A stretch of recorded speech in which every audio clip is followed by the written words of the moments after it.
I think as parents, we become mind readers with our kiddos because our kiddos with the young minds just don't have the ability to sometimes communicate correctly.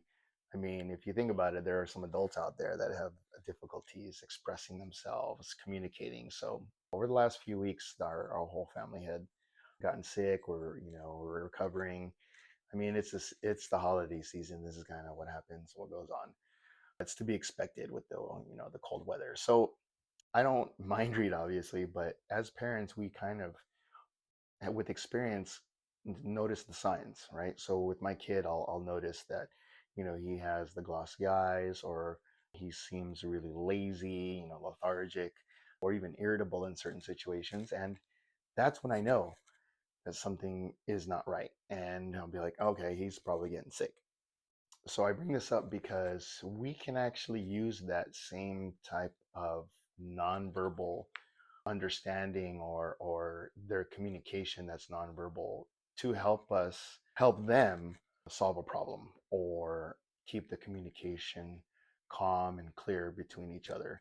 So with us, with me primarily, homework, with my son, he will do his homework, and after a few minutes, he looks like he's cruising, and then boom, gets out of his seat, starts, grabbing toys, grabs a ball or his bat and starts swinging.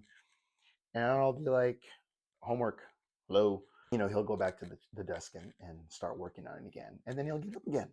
And then it's just a back and forth, a tug of war, a struggle.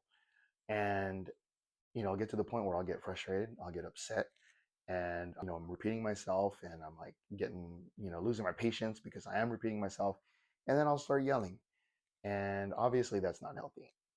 He'll not feel comfortable asking me for help, but that's basically what it is. He needed help, he was confused, and that was kind of like escaping was kind of like his knee jerk reaction. He just didn't have the ability to understand or ask for help correctly. It's simple, right? We think, oh, just ask for help. I even said, I'm like, dude, if you're having a hard time, just ask me. But we have to understand our children have young minds that still lack the emotional intelligence, still lack the ability to communicate their feelings correctly, freely. I mean, if you think about it, there are a lot of adults out there that have difficulty asking for help or just expressing themselves correctly. So, I bring that up because we have to kind of put on our mind reading glasses or hat or whatever. But it's not really that. It's more of just paying more attention.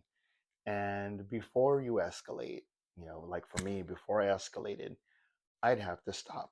So with the homework situation, I'm not going to yell. I'm just going to see what's going on.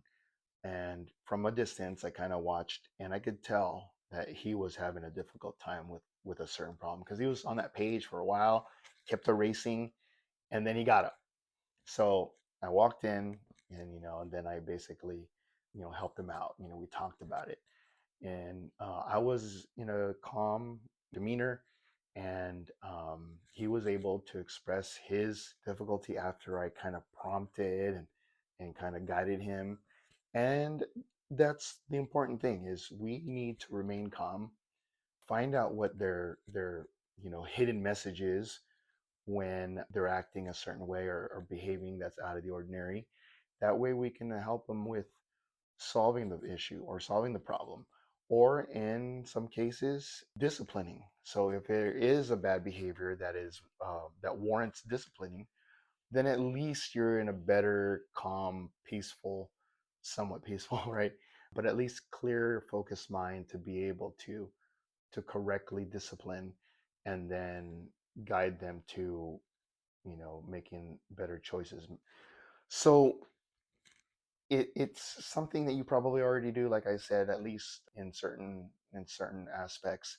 But if you notice that they're acting out, running away, throwing things on the floor, it could be a number of things. It could be that they're upset about something that happened at school, or they are confused with homework, they are overstimulated. I mean, a child's not going to express to you that they're overstimulated. Dad, I'm overstimulated. Yeah, that's not going to happen. So keep that in mind next time you see something out of the ordinary, and it'll help keep you a little more calm in those situations so you can execute a lot more effectively. And if you celebrate, happy holidays, Merry Christmas, stay well, stay healthy, and give me your thoughts, in the comments below. If you have any questions, as always, follow me for more. All right. All right. Thanks so much, guys. We'll talk to you soon. Take care.